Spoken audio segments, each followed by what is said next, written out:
আজ কিছুক্ষণের মধ্যে শুরু হতে চলেছে ভারত এবং বাংলাদেশের মধ্যে চলমান প্রথম টেস্টের দ্বিতীয় দিন।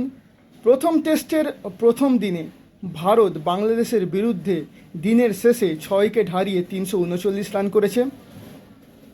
অপরাজিত অবস্থায় রয়েছেন রবিচন্দ্রন অশ্বিন, তিনি করেছেন 102 রান এবং তার সঙ্গে অপরাজিতভাবে অবিচ্ছেদ্য জুটি হিসাবে রয়েছেন রবীন্দ্র জাদেজা, তিনি করেছেন 86 রান।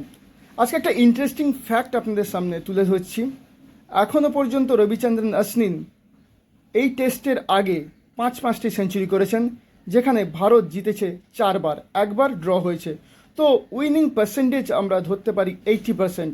সুতরাং আমরা এটা ধরে নিতেই পারি এই টেস্ট মোটামুটি বাংলাদেশ জিততে পারবে না। বাংলাদেশের 90% চান্স হচ্ছে এই টেস্ট হেরে যাওয়ার এবং 10% চান্স হচ্ছে জেতার। এখন দেখা যাক কি হয়, আমরা অপেক্ষা করছি। বাংলাদেশের দর্শক বন্ধুদের জন্য শুভকামনা রইল এবং ইন্ডিয়ার দর্শক বন্ধুদের জন্যও শুভকামনা রইল।